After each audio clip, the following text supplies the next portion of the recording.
Do you think the 49ers need at wide receiver was overstated this offseason? I think, like, I remember in the offseason, everybody at the first, like, as soon as the offseason happened, oh, we need to get this receiver. We need the first pick needs to be wide receiver, and people people had like this long, Christian Watkins, long list of wide receivers that they wanted, and it's funny because I would remind people, like, Juwan Jennings just had a really good postseason. Like, really, he was really, really good. Made key plays in key moments. Caught everything that was thrown at him. And then it's funny, the first day of camp, he's one of the names that pops out of people's mouths as having a great camp, right? Yeah. So, like, while they did draft Danny Gray, it's not like they used the first pick on him. I think people are kind of underselling Jennings. I think he's poised to have a very, very good year, and I think you can't forget his productivity in key moments last year. I'm calling up his numbers right now from the playoffs. I got him at. Tell me if I'm wrong. Did he catch any touchdown passes in the playoffs? I don't think he did. I thought he got one week 17, but he had 6 catches, 43 yards. That's good for fifth best on the team. Elijah Mitchell had 7 catches. George Kittle had 7 catches. Ayuk had 9. Debo had 10. I think the Niners only had two receiving touchdowns in the playoffs. Is that right?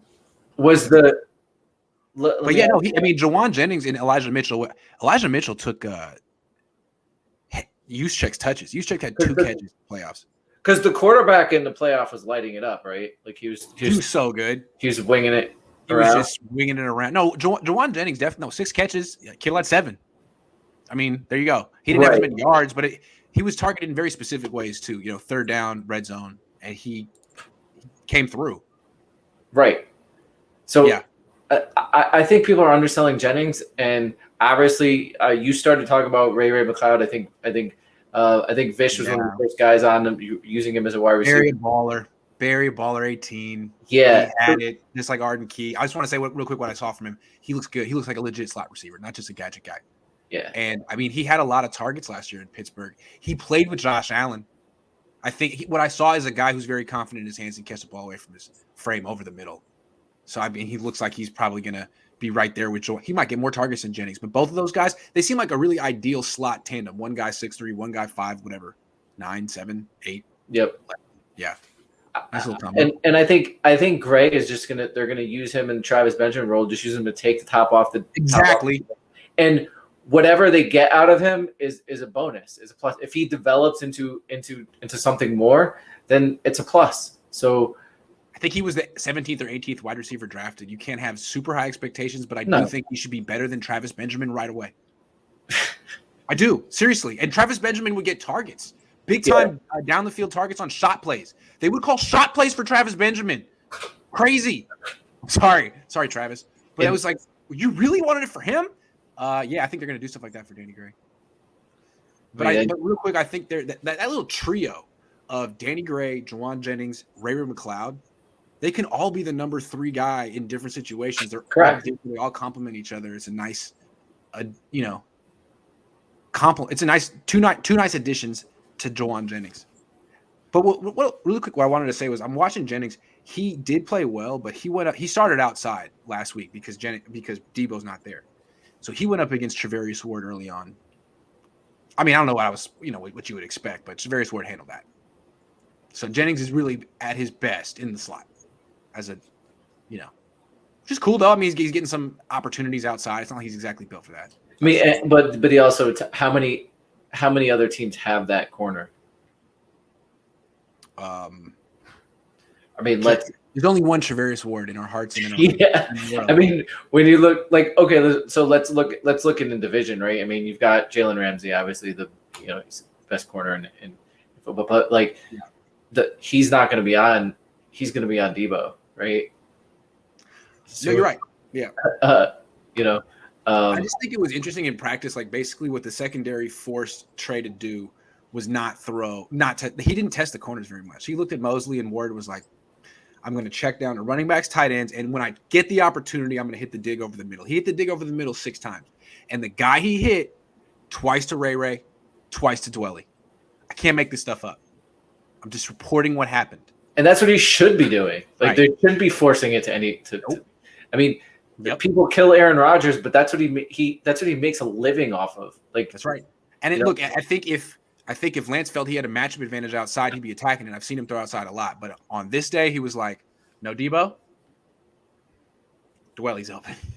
And those were big throws. I mean, he hit Dwelly for 2 15-yard gains. He hit Ray for 2 15-yard gains. And Ray, it was just 7-on-7s, but caught the ball away from his frame, in stride, exploded. I mean, it looked. Honestly, he was the best offensive player on the field. It's funny that you mentioned that because it still boggles. Like, I don't get why can't Dwelly just be split out or play the slot sometimes. Like, I don't know. I don't understand. But another thing. I'm just going on tangents here. Another thing I like about Trey Lance so far is that he definitely spreads the ball around. He's not like, I mean, Mullins would lock in, Jimmy would lock in.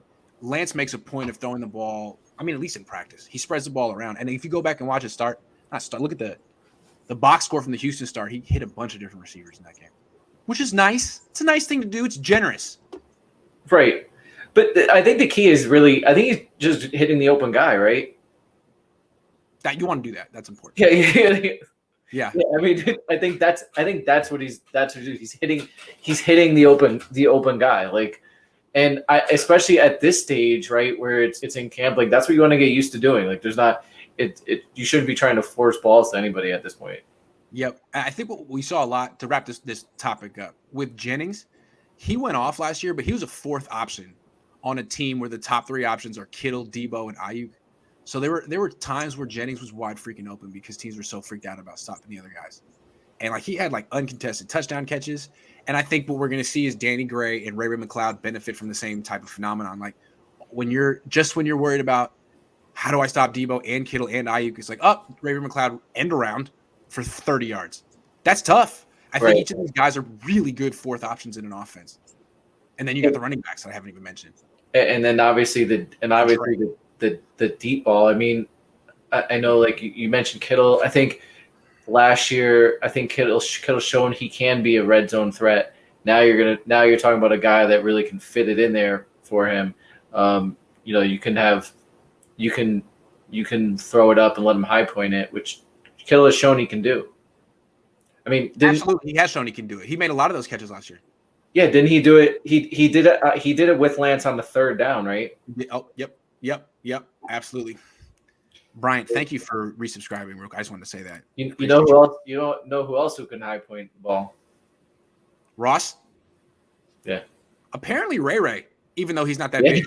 Also Jawan, of course. Ayuk for sure. Even Debo, even though he doesn't have the longest arms. Yeah. Pretty much everyone on the team. I mean, Travis Benjamin's not here anymore. I don't know about Danny Gray. Well, we'll have to see about that. I'm curious on that one. But I was impressed with Ray because I haven't seen much of him, and he looked more like a complete receiver than I was expecting. I mean, if you've got 2 names as a first name, you're probably pretty good. Also, if you spent a couple of years with the Steelers, you have their blessing as a wide receiver. Yeah. I'm just saying. He looks like he was – I don't know who their wide receiver coach is. I could look it up, but he's clearly excellent.